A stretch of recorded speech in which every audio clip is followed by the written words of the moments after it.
सपना पढ़ लिख कर एक डॉक्टर बनना चाहती थी, लेकिन उसके पिता की मृत्यु हो जाने के बाद उसकी सौतेली माँ अपना असली रंग दिखाना शुरू कर देती है। अरे आई बड़ी डॉक्टर बनने वाली, आज से तेरी पढ़ाई बंद। मेरी बात कान खोल कर सुन ले। आज से तुझे इस घर में खाना मुफ्त में नहीं मिलेगा, बल्कि आज से तुझे इस घर की नौकरानी बनकर काम करना पड़ेगा। ये सुनकर सपना को बहुत दुख होता है, लेकिन उसके पास कोई और चारा भी नहीं था। इसलिए सपना अपनी सौतेली माँ की सभी बातों को मानने के लिए मजबूर हो जाती है। ए सपना की बच्ची, इधर आ। ये देख, मेरा मेकअप का सारा सामान खत्म हो गया। जल्दी से बाजार से मेरे मेकअप का सारा सामान लेकर आ। सपना उसकी ये बात सुनकर बाजार की तरफ चलने लगती है। तभी सपना को रास्ते में 5 बिल्लियां दिखाई दी। उनके शरीर से सफेद रोशनी निकल रही थी। ये देखकर सपना को बहुत अजीब लगता है। तभी सपना उन सभी बिल्लियों का पीछा करने लगती है। थोड़ी देर बाद पीछा करने के बाद सभी बिल्लियां नदी के पास पहुंचकर सुंदर सुंदर दुल्हनों में बदल जाती हैं। तभी एक दुल्हन की नजर सपना पर पड़ती है। अरे ये देखो, इस लड़की ने हमें रूप बदलते देख लिया है। अगर इसने ये सबको बता दिया तो हमारा सारा राज खुल जाएगा। चलो इस लड़की को जान से मार देते हैं। ये सुनकर सपना घबरा जाती है। अरे नहीं नहीं, ये लड़की मुझे तो बहुत नेक लगती है। उसके बाद दुल्हन सपना को अपने पास बुलाकर उससे बातें करने लगती है। बातों ही बातों में सपना अपनी सारी कहानी बता देती है। मैंने कहा था ना, ये लड़की नेक है। इसने जिंदगी में कभी भी कोई बुरा काम नहीं किया। इसका दुख दूर करने के लिए हमें इसको अपनी जादुई क्लास में ले जाना होगा। क्या कहा? जादुई क्लास? मैं कुछ समझी नहीं। इस नदी के अंदर हमारी जादुई क्लास है, जिसमें हम गरीब और जरूरतमंद लड़कियों को तरह तरह के जादू सिखाते हैं। तभी वो सभी दुल्हन सपना को नदी के अंदर अपनी जादुई क्लास में ले जाती हैं। तुम डॉक्टर बनना चाहती हो ना? हम तुमको 1 महीने बाद एक जादुई डॉक्टर बना देंगे। फिर अगले दिन सपना की जादुई क्लास शुरू हो जाती है। दूसरे समय में सपना घर का सारा काम खत्म कर देती थी ताकि उसको क्लास में जाने का समय मिल सके। इस तरह देखते ही देखते 1 महीना बीत गया। ये सपना की बच्ची रोज रोज कहाँ जाती है? मैं इसका पीछा करके देखती हूँ, कुछ न कुछ तो गड़बड़ जरूर है। सब कुछ पता करती हूँ। इस तरह माहिरा उसका पीछा करते हुए उस नदी के पास पहुँच जाती है। इस बॉक्स के अंदर दवाइयों के साथ साथ ऑपरेशन करने का बहुत सारा सामान भी है। तुम्हें बस बीमारी को समझकर केवल इशारा करना होगा, तभी ये जादुई सामान अपने आप काम करना शुरू कर देगा। ये सुनकर सपना बहुत खुश होकर सभी दुल्हनों का शुक्रिया करके वहाँ से चली जाती है। उधर माहिरा सब कुछ अपनी माँ गीतांजलि को बता देती है। तभी दोनों माँ बेटी सपना के कमरे में जाकर उसकी पिटाई करने लगती हैं। आखिरकार हमें ये बॉक्स मिल ही गया। अब हमें अमीर बनने से कोई भी नहीं रोक पाएगा। बेटी, ये सपना पूरी तरह से घायल हो चुकी है। अब इस जादुई सामान को आजमाने के लिए इससे अच्छा और कोई समय नहीं है। चल जल्दी से इस जादुई सामान से सपना के सभी जख्मों को ठीक कर दे। तभी माहिरा बॉक्स के अंदर के सामान को एक टेबल पर रख देती है। चलो जादुई सामान, जल्दी से इस सपना के सभी जख्मों को ठीक कर दो। लेकिन तभी 2 कैंची हवा में उड़कर दोनों माँ और बेटी के बालों को काटना शुरू कर देती हैं। देखते ही देखते दोनों गंजी हो जाती हैं। तभी दोनों कैंची उन दोनों की नाक को भी काट देती हैं। अरे मर गई मैं, मेरी नाक कट गई, मुझे बहुत दुख हो रहा है, कोई बचाओ मुझे। अरे बेवकूफ, तूने आधी अधूरी बात सुनी है। इन सभी जादुई सामान का इस्तेमाल करने के लिए अलग अलग जादुई प्रकार के जादुई मंत्र बोलने पड़ते हैं। अब तुम यहाँ से भाग जाओ, नहीं तो ये जादुई सामान तुम्हारी जान ले लेंगे। हाँ बेटी, मुझे बहुत डर लग रहा है। अगर जान है तो जहान है। सपना की ये बात सुनकर दोनों वहाँ से हमेशा के लिए भाग जाती हैं। दूसरी तरफ सपना एक छोटा सा अस्पताल खोलकर अपना जीवन व्यतीत करने लगती है। एक बार की बात है, सोहनपुर नामक गांव में अनुष्का अपनी माँ और नानी के साथ रहा करती थी। अनुष्का की माँ लता का दिमागी संतुलन ठीक नहीं था। वो बिल्कुल 5 साल के बच्चे की तरह व्यवहार करती थी। ऐसा इसलिए क्योंकि कुछ समय पहले अनुष्का के माता पिता का एक एक्सीडेंट हो जाता है और पति की तुरंत मृत्यु हो जाती है। एक तो पति के मरने का सदमा और दूसरा सर में चोट लगने की वजह से लता की ऐसी हालत हो जाती है। नानी थोड़ी बहुत सिलाई कर कर घर का गुजारा किया करती थी। अनुष्का बड़ी हो चुकी थी और वो अपने घर का सहारा बनना चाहती थी। एक दिन अनुष्का अपनी नानी से कहती है, नानी, अब आपकी बूढ़ी हड्डियों में इतनी ताकत नहीं है कि आप इतना काम कर सके। नानी, मैं माँ का इलाज कराना चाहती हूँ और घर की जिम्मेदारी उठाना चाहती हूँ। आपको सिलाई करता देखकर मुझे इतनी तो सिलाई करनी आ ही गई और मुझे ड्राइंग भी बहुत अच्छी आती है। इसलिए मैंने सोचा है कि मैं गांव के अच्छे फैशन डिज़ाइनर कॉलेज में जाकर फैशन डिज़ाइनिंग का कोर्स सीखूं और एक दिन बहुत अच्छी डिज़ाइनर बन जाऊं। क्या आप मेरा सपना पूरा करेंगी नानी? बेटा, ये तो तुमने बहुत अच्छा सोचा। अगर तुम डिजाइनर बन गई तो हमारे घर के हालात बिल्कुल बदल जाएंगे। मेरे पास कुछ जमा पूंजी है, मैं तुम्हारा एडमिशन करा दूंगी। अरे रे, वाह, ये लड़की डिजाइनर बनेगी। सुनो सुनो लड़की, मैं तुम्हारे डिजाइन किए गए कपड़े पहनूंगी, ठीक है ना? मुझे मना मत करना। लेकिन मेरे पास पैसे नहीं हैं, मैं तुम्हें पैसे नहीं दूंगी। सुन बुढ़िया, अपनी लड़की को समझा दे, मैं इसे 1 रुपए नहीं देने वाली और इसी के डिजाइन किए गए कपड़े पहनूंगी। हा हा हा। हाँ माँ, मैं आपको अपने डिजाइन किए गए कपड़े जरूर पहनाऊंगी और आपसे 1 रुपया भी नहीं लूंगी। नानी, मुझसे माँ की ऐसी हालत देखी नहीं जाती। डॉक्टर ने कहा था अगर इनका ऑपरेशन हो जाएगा तो ये बिल्कुल पहले की तरह नॉर्मल हो जाएंगी। बस मुझे मेरी माँ का ऑपरेशन कराना है और बस मुझे इन्हें नॉर्मल करना है। इस तरह अनुष्का थोड़ी भावुक हो जाती है। ऐसे ही कुछ दिन बाद नानी अनुष्का का एडमिशन एक बड़े फैशन डिजाइनर कॉलेज में करा देती हैं। आज अनुष्का का पहला दिन था और वो कॉलेज जाती है। कॉलेज में गांव की अमीर अमीर घमंडी लड़कियां भी फैशन डिजाइनिंग का कोर्स कर रही थीं और वो सपना की हालत देखकर उस पर बहुत हंसती हैं। अच्छा, तो हमारे कॉलेज की न्यू लड़की तुम हो, तुम्हें डिजाइनर बनना है, लेकिन तुम्हारी शक्ल और कपड़े देखकर तो कहीं से नहीं लगता कि तुम डिजाइनर बन पाओगी। अरे यार दोस्तों, देखो तो ऐसे गरीब भी क्या क्या सपने देखते हैं डिजाइनर बनने का। यहाँ पर तुम्हारी दाल नहीं गलने वाली, क्योंकि इस कॉलेज की सबसे ज्यादा होशियार और सबसे ज्यादा पैसे वाली लड़की हूँ। इस कॉलेज से सबसे ज्यादा फेमस डिजाइनर बनकर मैं ही निकलूंगी। क्यों दोस्तों, मैं सही कह रही हूँ ना? माधुरी अनुष्का को पहले ही दिन डरा धमका देती है, लेकिन अनुष्का का टारगेट सेट था। उसे बस किसी भी तरह डिजाइनर बनना था और वो बहुत मेहनत करती है। कॉलेज की लड़की माधुरी और उसके दोस्त बहुत परेशान भी किया करती थी उसे, लेकिन वो सभी परेशानियों का डटकर सामना करती है। ऐसे ही एक दिन क्लास में टीचर आती हैं और वो कहती हैं, अरे वाह अनुष्का, तुमने 2 दिन पहले जो गाउन बनाकर तैयार किया उसका डिजाइन बिल्कुल यूनिक था, बिल्कुल अलग था। Very good, excellent. अगर तुम ऐसे ही मेहनत से कोर्स सीखती रही तो तुम ही हमारे कॉलेज की फेमस डिजाइनर बनोगी। तुमने तो मेरा दिल ही खुश कर दिया। इतना अच्छा design, very good, very good. Thank you ma'am, मुझे एक दिन आप जैसे ही डिजाइनर बनना है और मैं उसके लिए बहुत मेहनत करती हूँ। और कहते हैं ना, मेहनत जरूर रंग लेकर आती है। वरना कुछ लोगों को तो ऐसा लगता है कि गरीब लोग अपने सपने पूरे कर ही नहीं सकते। माधुरी, ये अनुष्का की बच्ची कितना बनकर दिखा रही है और ये तुझे ही ताना मार रही है। देखा किस तरह से सबिता मैम उसकी तारीफ कर रही हैं। और तुम तो जानती हो, अगर सबिता मैम किसी की तारीफ कर दे तो उसे डिजाइनर बनने से कोई नहीं रोक सकता। अब तो सबिता मैम का सारा फोकस इस गवार गरीब अनुष्का के बच्चे के ऊपर ही रहेगा। वो इसे डिजाइनर बनाकर ही रहेंगी। माय फुट, मेरे होते हुए एक गरीब लड़की डिजाइनर बन जाएगी, ऐसा हो ही नहीं सकता। क्या तुम मुझे जानते नहीं? आगे आगे देखो होता है क्या, सब देखती जाओ। सबिता मैम ने इसकी जरा तारीफ क्या कर ली, देखो तो फटाफट कैसे बोल रही है। हमारे सामने आवाज भी नहीं निकलती, बहुत आसमान में उड़ रही है ना। उड़ने दो, ऐसा जमीन पर पटकूंगी, ऐसा जमीन पर पटकूंगी, यही सोचेगी मेरे साथ ऐसा क्यों हो रहा है।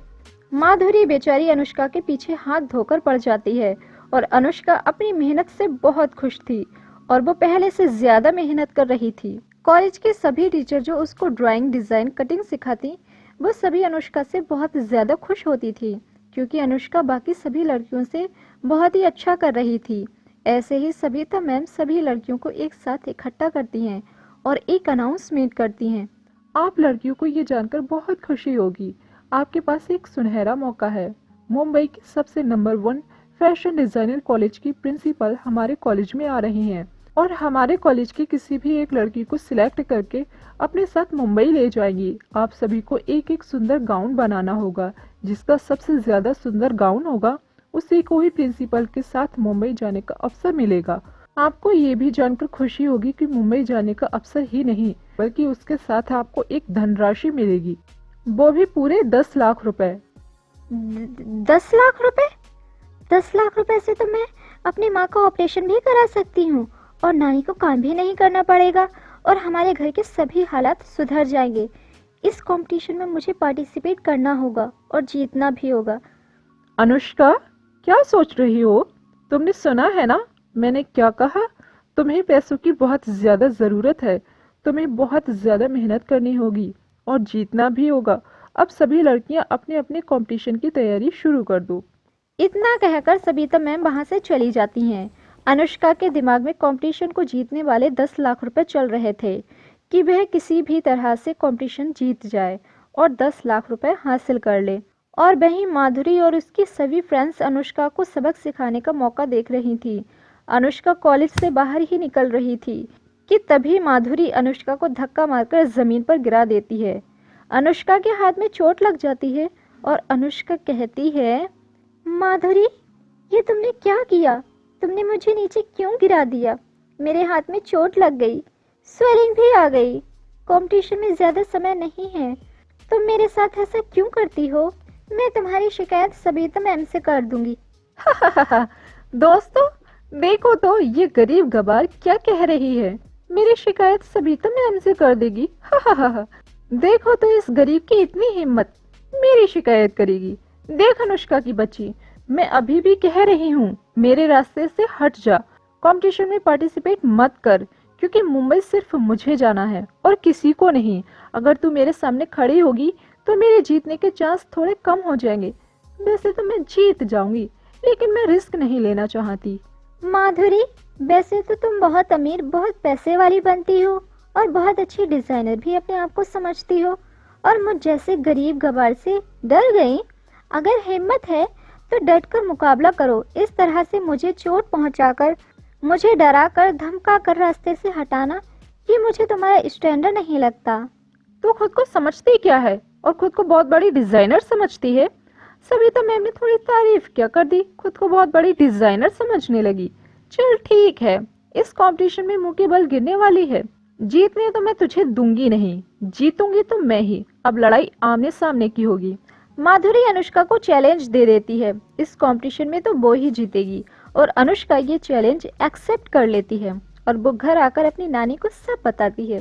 तभी उसकी नानी अनुष्का से कहती है, अरे वाह अनुष्का बेटा, ये तो बहुत अच्छी बात है।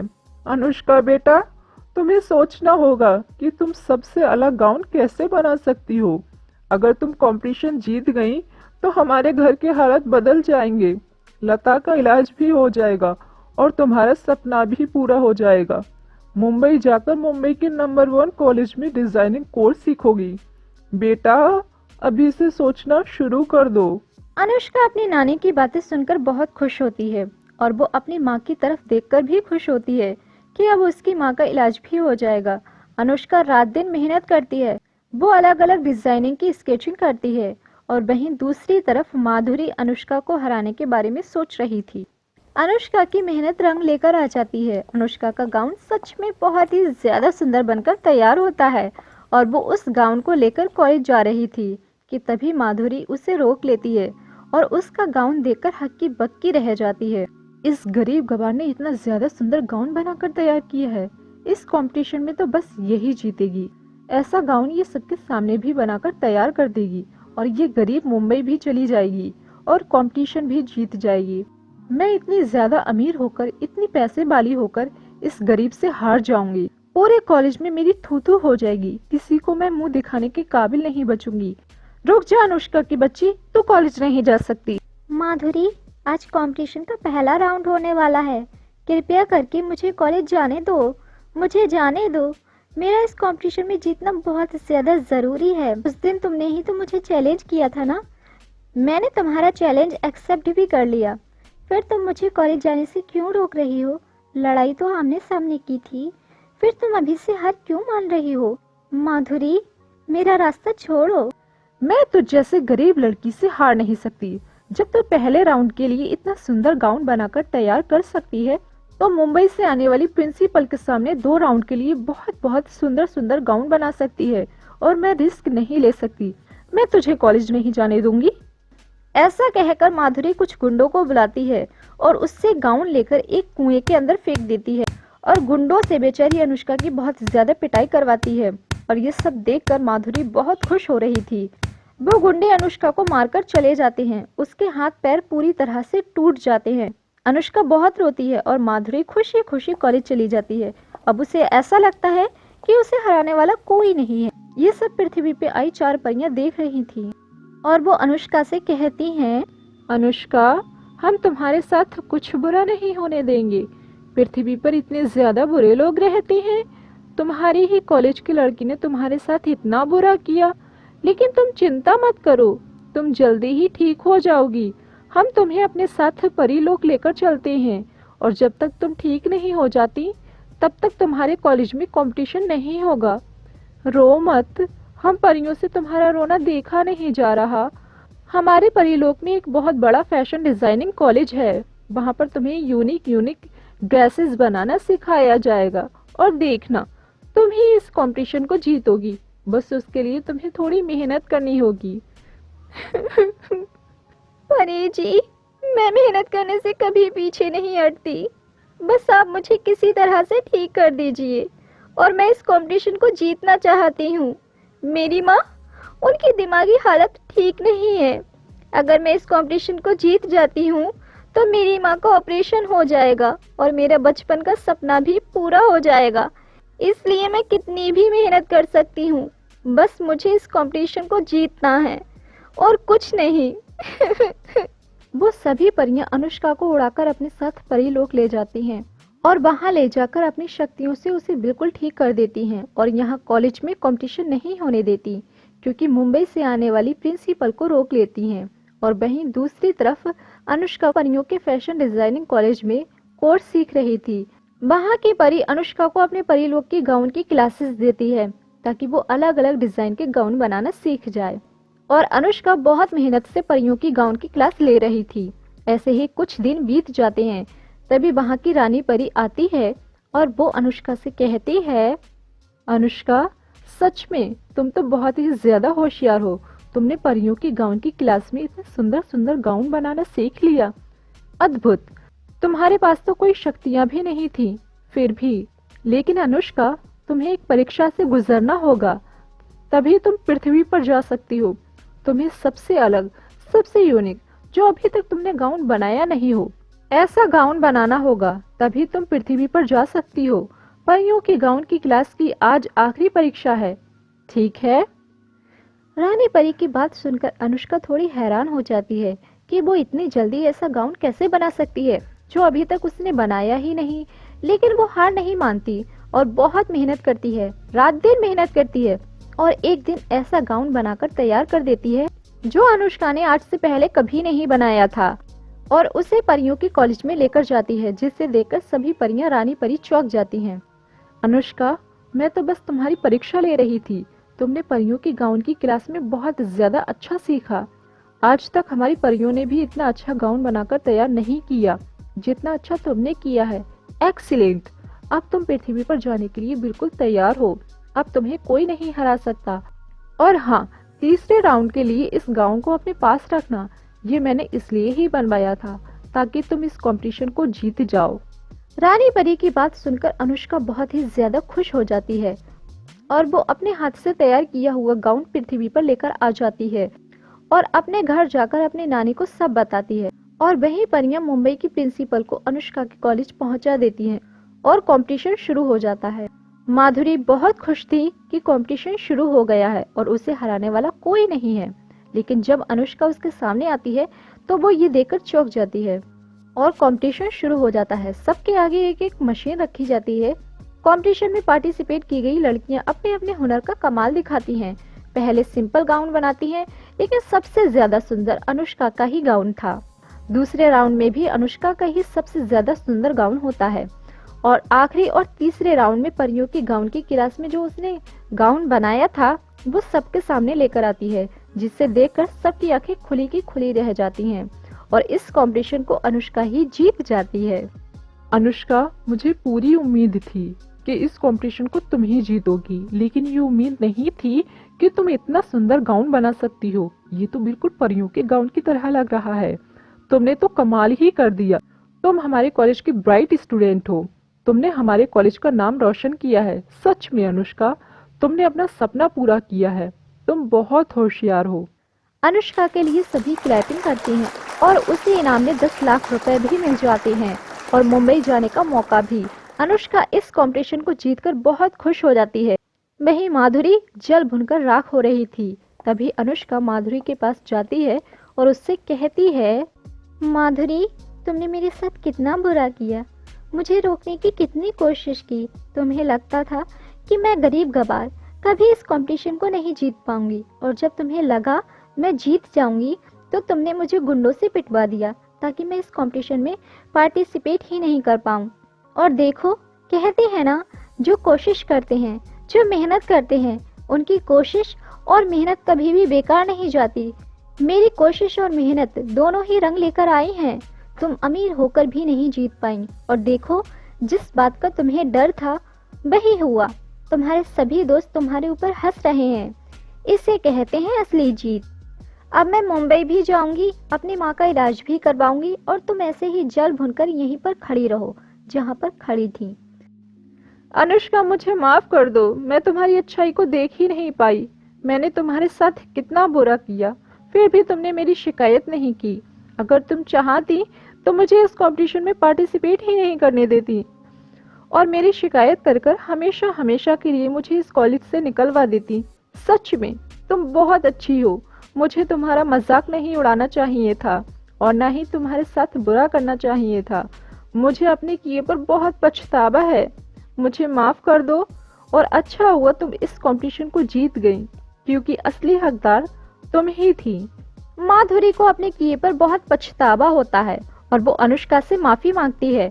अनुष्का बहुत अच्छे स्वभाव की थी, इसलिए वो माधुरी को माफ कर देती है और अनुष्का अपनी माँ का बहुत बड़े हॉस्पिटल में इलाज करवाती है। कुछ ही दिन में लता बिल्कुल ठीक हो जाती है और अनुष्का अपने बचपन का सपना पूरा करने के लिए मुंबई चली जाती है और वहां पर जाकर बहुत मेहनत से रात दिन मेहनत कर कर फैशन डिजाइनिंग का कोर्स सीखती है और एक दिन वो बहुत मशहूर मुंबई की फैशन डिजाइनर बन जाती है और अपनी नानी और माँ के साथ हंसी खुशी जीवन व्यतीत करती है।